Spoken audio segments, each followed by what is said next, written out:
అందరికీ నమస్కారం. IYR talks మొదలుపెట్టి ఎఫెక్టివ్గా పోస్టింగ్స్ మొదలుపెట్టి ఒక సంవత్సర కాలం అయింది. ఈ సంవత్సర కాలంలో సబ్స్క్రైబర్స్ బేసు 3,000 నుంచి 33,000 దాకా పెరిగింది. ఐవైఆర్ టాక్స్ను ఆదరిస్తున్న మీ అందరికీ నా ధన్యవాదాలు. భవిష్యత్తులో కూడా ఇదే రకంగా ఐవైఆర్ టాక్స్ని మీరు ఆదరిస్తారని ఆశిస్తూ ఉన్నాను. Thank you. నమస్కారం కృష్ణారావు గారు. ఐవైఆర్ టాక్స్కి పునఃస్వాగతం. ఈరోజు ముఖ్యంగా మనము ఆంధ్రప్రదేశ్లో పెట్టుబడులు ఈ విషయం గురించి ఒక చిన్న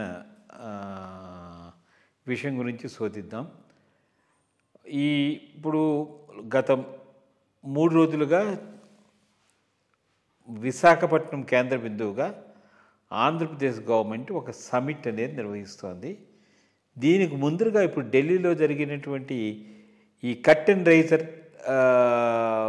అనే దాంట్లోకి అంత ముందర రోజు మరి టెక్నాలజీ మినిస్టర్ లోకేష్ గారు వెళ్ళి మాట్లాడడం చాలా కాన్ఫిడెంట్గా ఆంధ్రప్రదేశ్ గురించి, అంటే చంద్రబాబు నాయుడు కన్నా ఒక మెట్టు ఎక్కువగా ఆయన క్యాంపెయిన్ చేస్తున్నారా, లేకపోతే ఇన్వైట్ చేస్తున్నారా, లేకపోతే కన్విన్స్ చేస్తున్నారా అనేటువంటి విషయం మీద చూసుకుంటే మరి ఇప్పటి వరకు వైజాగ్ కేంద్ర బిందువుగా మొత్తం డెవలప్ చేయాల్సిన దాని గురించి మొత్తం అంతా చాలా వచ్చాయి. ఇన్ఫ్యాక్ట్ ప్రైమ్ మినిస్టర్ గారి ఇన్వాల్వ్మెంట్ కూడా ఉంటుంది. గూగుల్ బ్యాకప్ ఆ సెంటర్ పెట్టడం అది చాలా ఒక పెద్ద ఐ థింక్ ఒక విజయంగానే చెప్పుకోవచ్చు.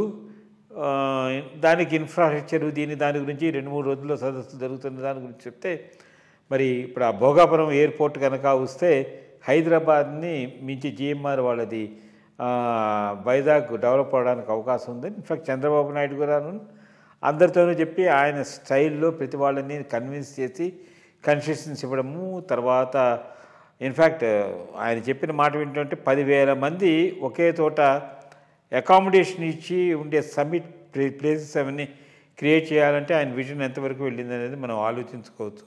సరే, ప్రస్తుతానికి అయితే 1,000 గదులతో ఉండి ఒక పెద్ద దీన్ని చేయడానికని ట్రై చేస్తున్నారు. వీటన్నిటికీ ఫస్ట్ ప్లేస్ ఎక్కడ దొరుకుతుంది ఆ చుట్టుపక్కల దానికి. అలాగే మీరు ఇదివరకు మనం ఒక ఎపిసోడ్లో చేసినప్పుడు ఈ టెంపుల్ టూరిజము, ఎకో టూరిజము, తర్వాత ఏమో వీటన్నిటి మీద టూరిజంని ఏ విధంగా డెవలప్ చేయడానికి వైజాగ్ అంటే దీనికి ఏవేవైతే ఉపయోగకరాలుగా ఉంటాయని మీరు లాస్ట్ టైము ఒక ఎపిసోడ్ చేసినప్పుడు ఈ వైజాగ్ ఓడరేవు కాకుండా పక్కన ఉంటే ఇంకో ఓడరేవులు కూడా డెవలప్మెంట్ అయితే కలకత్తా బేస్ దగ్గర నుంచి ఇక్కడికి మనకి ఏ విధంగా ఇంప్రూవ్మెంట్ వస్తుంది అంటే totally Visakhapatnam as a hub for promoting trade అనే దాని మీద పెద్ద డిస్కషన్ అయితే అవుతుంది. I think it's a positive point for Andhra Pradesh. But ఒకటి ఏంటంటే అక్కడే ఆంధ్రాలో పుట్టి పెరిగిన వాడు కాబట్టి ఒక చిన్న ఇది అక్కడ ఎన్విరాన్మెంట్కి ఇప్పుడు Hyderabad environment is compare to Bengaluru also except summer 2 months తప్ప ప్రతి వాళ్ళకి చాలా ఇదిగా ఉంటుంది. బట్ అక్కడ ఎప్పుడు చూసినా మనకి కోస్టల్ సైడ్ ఇది కాబట్టి అంత డెవలప్మెంట్ వీళ్ళు ఊహించినంత వస్తుందా రాదా, వచ్చిన వాళ్ళు అక్కడ అంటే ఈ క్లైమాటిక్ కండిషన్స్కి దానికి ఏమో సెట్ అవుతారా లేదనేటువంటి దానికి లోకల్ ఎంప్లాయ్మెంట్ పెరగడానికి అవకాశం ఉంటుంది. ఇండస్ట్రీ గ్రోత్ గురించి ఆ పారాఫెర్నేలియా గురించి ఒక చిన్న వివరణ ఇస్తే బాగుంటుంది. మొట్టమొదటి క్లైమేట్ గురించి మాట్లాడదాం. ఆ పైన సదస్సు క్లైమేటు వైజాగ్ క్లైమేటు కన్నా వర్స సింగపూర్. నీకు వైజాగ్లో ఉన్న హ్యూమిడిటీయే సింగపూర్లో కూడా ఉంటుంది. ఇన్ఫాక్ట్ సింగపూర్లో ఇంకా ఎక్కువ వర్షాలు పడతాయి. బట్ దానివల్ల సింగపూర్ ఏమి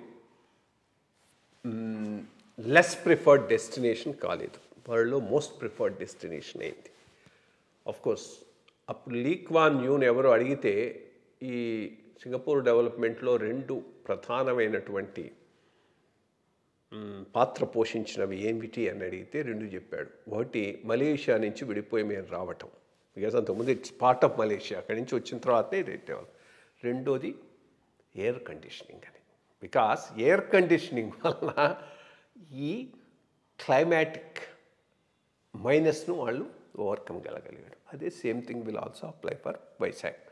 ఇన్ఫ్యాక్ట్ సీ సైడ్ డెస్టినేషన్స్ ఏ రోజైనా కానీ ఎక్కువ డెవలప్ అయ్యేటటువంటి అవకాశం ఉంది. For 2-3 reasons. షిప్పింగ్, అది ట్రాన్స్పోర్టేషను, దానికి ఇది ఉంటుంది. అండ్ చాలామంది ప్రిఫర్ కూడా చేస్తారు in spite of all the climatic problem. And you have a very long stretch of coast in that area. So అది పెద్ద ఇష్యూ కాకపోవచ్చు ఫస్ట్ థింగ్. రెండోది, coming back to this summit, అలా very very required correct initiative, దాంట్లో ఏమీ డౌటే లేదు. In fact 2015లో నేను చీఫ్ సెక్రటరీగా ఉన్నప్పుడు డిసెంబర్లో పెట్టాం, గుర్తుంది. అదైనా ఒక నెలకే నేను రిటైర్ అయిపోయినాను. చాలా బాగా 2015 డిసెంబర్ జరిగింది. జనవరిలో జరిగింది. జనవరి ఎండ్కి నేను రిటైర్ అయినాను. అండ్ చాలా ఇదే టెంపరీ అయినా కానీ చాలా వెరీ వెల్ ప్లాన్డ్, పక్కా area for all people to come. అప్పుడు కూడా అందరూ హూ ఆల్ కేమ్. అప్పటికా Anil Ambani still not in to these troubles. అతను వచ్చాడు, గాడ్రేజ్ అతను వచ్చాడు. ఒక ముఖేష్ అంబానీయే రాలేకపోయినాడు, బట్ ఎవరినో పంపించాడు వాళ్ళ దాని సంస్థ. సో అది కూడా పెద్ద పెద్ద సక్సెస్ అప్పట్లో. అప్పటి నుంచి ఆయన ఉన్నంతకాలం అది కంటిన్యూ అయింది. ఆ పైన అఫ్కోర్స్ న్యాచురల్ అంటే అన్ఫార్చునేట్ జగన్మోహన్ రెడ్డి టైంలో దాన్ని ముందుకు తీసుకుపోలేదు. మళ్ళీ ఆయన రాగానే దాన్ని రివైవ్ చేశాడు, మంచిది. అప్పుడే ఆయనే ప్లాన్ చేశాడు. లూలాతో అక్కడ ఒక పెద్ద కన్వెన్షన్ సెంటర్ ఏర్పాటు చేద్దామని. అది మళ్ళీ ఈయన క్యాన్సిల్ చేశాడు. సో అట్లా జగన్మోహన్ రెడ్డి క్యాన్సిల్ చేయబట్టి పోయింది, లేకపోతే అది ఎప్పటికో అయిపోయి ఉండేది. ఇప్పటికైనా రిక్వైర్డ్ అక్కడ వైజాగ్లో international standards convention for holding such things is required. I think ఈయన పీరియడ్లో అది కూడా పూర్తి చేస్తాడు, దాంట్లో ఏమీ డౌట్ లేదు. And all these will come అంటే డిఫరెంట్ ఏరియాస్లో. ఇప్పుడు మోస్ట్ ఇంపార్టెంట్ థింగ్ ఆంధ్రాలో అడ్వాంటేజ్ ఏంటంటే హైదరాబాద్ సెంటర్ కాకుండా డిస్పర్స్ అవుతున్నాయి. డిస్పర్స్ కావడానికి కారణం ఏంటంటే చాలా గ్రోత్ సెంటర్స్ ఉన్నాయి ఆంధ్రప్రదేశ్లో. బెంగళూరు రేర్గా ఉండాలని ప్రిఫర్ చేసేవాడు, ఏదో మడకసిరిలో ఒకటి వస్తుందని వచ్చింది. ఆర్ లేపాక్షి నియర్ బైగా వచ్చేటటువంటి అవకాశంలో అక్కడ చాలా ల్యాండ్స్ ఉన్నాయి. చెన్నై సెంటర్గా కావాలనుకున్న వాటికి నెల్లూరు ఆ సైడు లొకేట్ చేసుకునేటటువంటి అవకాశం ఉంది. హైదరాబాద్ సెంటర్గా ఉన్న వాళ్ళకు Kurnool is a good place. In fact హైదరాబాద్లో ఒక పెద్ద ఫార్మాస్యూటికల్ కంపెనీ ఎండి చెప్పింది ఏంటంటే కర్నూలులో ఓ ఫెసిలిటీ పెడదాం అనుకుంటున్నాం, బికాస్ ఇక్కడ వీళ్ళు ల్యాండ్ రేట్స్ విపరీతంగా పెంచేస్తున్నారు, అక్కడైతే చీప్గా వచ్చేటట్టుంది, అక్కడ ఒకటి పెట్టి ఇక్కడికి కనెక్ట్ చేసుకుంది. ఈజీ 3 hours జర్నీలో వెళ్ళిపోయి రావచ్చు. అందులో ఓర్వకల్ ఎయిర్పోర్ట్ తయారైందని అంటే ఈజీ అవుతుంది. సో అది ఆ రకంగా Kurnool is a preferred destination for the companies located in Hyderabad. అట్లాగే లారస్ ల్యాబ్స్ వైజాగ్లోనే almost all 4-5,000 crores worth of investment చేయడానికి బ్లూ ప్రింట్ తయారు చేశారు. Asian Institute of Gastroenterology already they are planning to set up a hospital. నిన్న ఈమె Apollo ఒకటి పెడతామని ముందుకు వచ్చింది. సో ఓవరాల్గా డిస్పర్స్డ్ డెవలప్మెంట్ జరిగేటట్టున్నది. వైజాగ్ బేసిక్ సెంటర్గా ఒక పెద్ద industrial hub, small hubs along the coast line nearer to other metros of Chennai, Bengaluru, Hyderabad వస్తాయి, which is good for the state also. దానివల్ల దాని kick off effect all through the state ఉండేటట్టున్నది. So it's going to be a success. ఎందుకంటే వాటి అంతకుముందు మనం అనుకున్నట్టు perseverance, Chandrababu Naidu గారిలో ఉన్న పెద్ద ప్లస్ పాయింట్ పర్సెవరెన్స్. పట్టుకున్నా అంటే వదలటం. ఇప్పుడు వాళ్ళ అండ్ దెన్ ఎగో లేదు.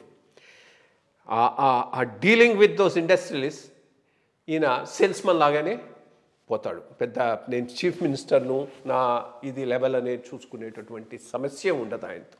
So that's a good way of approaching that particular field. So డెఫినెట్గా దీని ఇంపాక్ట్ ఉంటుంది in the next 4-5 years. Yes, definitely lot of industries are likely to come they.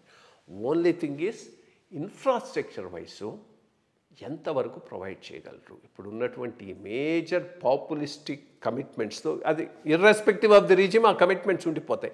బడ్జెట్లో ఏం మిగులుతుంది, ఎంత ఖర్చు పెట్టగలరు. సో కాబట్టి కాన్సన్ట్రేటెడ్ పాకెట్స్ని చూసుకొని అక్కడ ఇన్ఫ్రాస్ట్రక్చర్ డెవలప్మెంట్కు అక్కడ ఇండస్ట్రీస్ రావడానికి పెట్టుకుంటే అప్పుడు గవర్నమెంట్ నుంచి పెట్టాల్సిన ఎక్స్పెండిచర్ కూడా తగ్గుతుంది. అది అది చూసుకొని ప్లాన్ చేయాలి. ఎంతవరకు వీలైతే అంతవరకు ప్రైవేట్ వాళ్ళని ఇన్వాల్వ్ చేయడానికి ప్రయత్నం చేయాలి.